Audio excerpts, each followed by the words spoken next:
কোনো রকমের স্বার্থহানি করে স্বাধীনতা সার্বভৌমত্বের কোনো ক্ষতি করে তারা কোনো রকমের চুক্তি করছেন কিনা, এটা একটা বৈষম্যমূলক সংলাপ। আমাদের দুইটা মেসেজ, একটা সরকারের কাছে আর একটা জনগণের কাছে। সরকারের কাছে, নির্বাচন কমিশনের কাছে, সেনাবাহিনী, পুলিশ প্রশাসন সবার কাছে আমাদের আবেদন হচ্ছে এই যে তারা দলনিরপেক্ষ থাকবেন, পক্ষপাত মুক্ত হবেন, পক্ষপাত দুষ্ট হবেন না, এবং জনগণের সবাইকে স্বৈরাচার বিরোধী এবং গণতান্ত্রিক মানসিকতার সব দলকে নিয়ে তারা নির্বাচন করবেন। এবং নির্বাচন হওয়ার জন্য বর্তমানে সামাজিক নিরাপদ পরিবেশ নাই, নির্বাচনী সরকার প্রয়োজন। তারা যদি বৈষম্য করেন, পক্ষপাত দুষ্ট হয়ে যান, বিশেষ দলকে প্রশ্রয় দেন, সরকারি পৃষ্ঠপোষকতা দেন, অন্যান্য আমরা সহ অন্যান্য গণতান্ত্রিক দলকে তারা যদি দূরে ঠেলে রাখেন, তাহলে সুষ্ঠু নির্বাচন, গণতন্ত্র ফিরে আসবে না, সুষ্ঠু নির্বাচন হবে না। এবং তাই তাদেরকে দলনিরপেক্ষ, পক্ষপাত মুক্ত হতে হবে। এবং দ্বিতীয়ত হচ্ছে যে মোবাইল নির্বাচন করতে হবে, ডিজিটাল মোবাইল থাম নির্বাচন করতে হবে। কারণ বর্তমানে সামাজিক নিরাপত্তা নাই, ভোট কেন্দ্রে মা বোনরা যেতে পারেন না, আসলে ভাইরাও যেতে পারেন না, মব সন্ত্রাস হচ্ছে সরকারি পৃষ্ঠপোষকতায়। বান্ডেল থাকলে প্রতি সেনমানিতে টাকা বাঁচবে। বিকাশ সেনমানি বান্ডেল কিনে জিতুন প্রতি লেনদেনে। অপরদিকে 1,20,00,000 নাগরিক প্রবাসী, তারা তাদের ভোটাধিকার থেকে তারা বঞ্চিত হবেন, তাদের নাগরিক অধিকার থেকে বঞ্চিত হবেন। তাই দেশে বিদেশে সব নাগরিকের ভোটাধিকার সুনিশ্চিত করার জন্য একমাত্র পদ্ধতি এই মোবাইলের মাধ্যমে ডিজিটাল থাম নির্বাচন, আঙ্গুলের ছাপের মাধ্যমে, বৃদ্ধাঙ্গুলির ছাপের মাধ্যমে যদি আমরা মোবাইলের মধ্যে দিয়ে, অ্যাপসের মধ্যে দিয়ে যার যার মার্কায় ভোট দিতে পারি, তাহলে আমরা নিরাপদে ঘরে বসে দেশে বিদেশে যেখানেই থাকি না কেন আমরা ভোট দিতে পারবো। আমাদের গণতান্ত্রিক অধিকার সুনিশ্চিত হবে, রাষ্ট্রের সব নাগরিকের নাগরিক অধিকার সুনিশ্চিত হবে, একটা সুষ্ঠু নির্বাচন হবে, নিরাপত্তার হানি দূর হবে, হয়তো অপচয় হবে না। এবং সেটা বর্তমানে এস্তোনিয়াতে আছে। আমরা বাংলাদেশেও এখন এই বিকাশের লেনদেন করছি মোবাইলের মাধ্যমে, অ্যাপসের মাধ্যমে। আমাদের যার যার ভোটার আইডি কার্ড আছে, আমাদের এভাবে আইডি থাকবে, আমাদের বৃদ্ধাঙ্গুলির ছাপের মাধ্যমে আমরা যার যার মার্কায় ভোট দিব। এইভাবে ঘরে বসে আমাদের মা বোনরা, ভাইরা, অফিস আদালতে বসে, কর্মব্যস্ত মানুষরা যারা অসুস্থ আছেন তারা হসপিটালে বসেও ভোট দিতে পারবেন। এভাবে আমরা সরকারের কাছে, নির্বাচন কমিশনের কাছে আবেদন জানাবো দুইটা, যে তার দলনিরপেক্ষ হবেন, বৈষম্য মুক্ত হবেন, সবার অধিকার নিশ্চিত করবেন।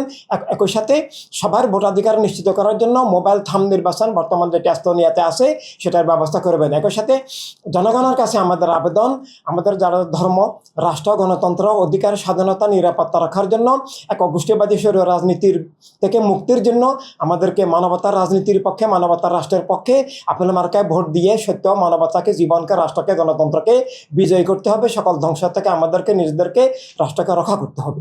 সরকার আসলে গোপন করছেন চুক্তি, রাষ্ট্রের মালিক জনগণ।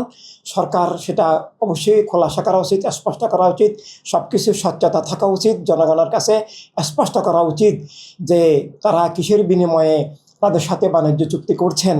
এটা জনগণের জানার অধিকার আছে, এটা জনগণকে অন্ধ করে রাখা, এটা অগণতান্ত্রিক, এটা অনধিকার, এটা রাষ্ট্রের জন্য, জনগণের জন্য, গণতন্ত্রের জন্য অত্যন্ত ক্ষতিকর।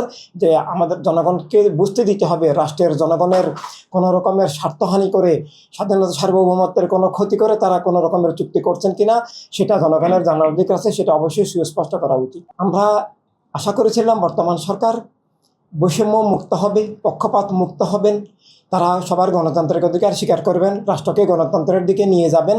কিন্তু বৈষম্য দূর করার কথা বলে, বৈষম্য বিরোধী বলে তারা চরম বৈষম্যমূলক আচরণ করছেন। ইসলামিক বিপ্লব বিগত সরকারের বিরুদ্ধে 15 বছর সংগ্রাম করেছে এবং 3 তারিখ পর্যন্ত প্রেস ক্লাবের সামনে আমরা সক্রিয় ছিলাম। কিন্তু বিগত সরকারের পতনের পর, নতুন সরকার আসার পর আমরা যেহেতু জঙ্গিবাদের বিরোধী, ধর্মের নামে অধর্মগ্রবাদী, জঙ্গিবাদী সাম্প্রদায়িক রাজনীতির বিরোধী, এবং বর্তমান সরকারেরও আমরা যেহেতু বৈষম্যের, অন্যায়ের, অবিচারের এবং তাদের যে মব সন্ত্রাস, তাদের যে ডাকাতি, সন্ত্রাস, এগুলোর আমরা যেহেতু সমালোচনা করছি, তাই তারা আমাদেরকে বৈঠকে ডাকেন না, বৈষম্য করছেন। কিন্তু আমাদের অবশ্যই অধিকার ছিল আমাদের সবাইকে নিয়ে সংলাপ না করলে আসলে জনগণকে বাদ দেওয়া, গণতান্ত্রিক মূল্যবোধকে ধ্বংস করা, রাষ্ট্রকে একগোষ্ঠীকরণ করা, রাষ্ট্রকে জবরদখলের চক্রান্ত ষড়যন্ত্র করা, এভাবে তারা সফল হবেন না। কিন্তু আমরা আশা করি জনগণ মানবতার রাষ্ট্র চায়, জনগণ ইসলামিক বিপ্লবের সাথে আছেন। তাই তারা বাদ দিলেও জনগণ ইসলামিক বিপ্লবের রাজনীতিকে, জীবননীতিকে সমর্থন করছে, আমরা সব জায়গায় সাড়া পাচ্ছি। তো তাদের এই সিদ্ধান্তগুলো এটা আসলে সর্বজনীন হচ্ছে না। ইসলামিক বিপ্লবকে বাদ দিয়ে এবং নিবন্ধিত আরও যেসব স্বৈরাচার বিরোধী গণতান্ত্রিক দল আছে তাদেরকে বাদ দিয়ে এই সংলাপ একটা গোষ্ঠীগত সংলাপ, এটা একটা বৈষম্যমূলক সংলাপ।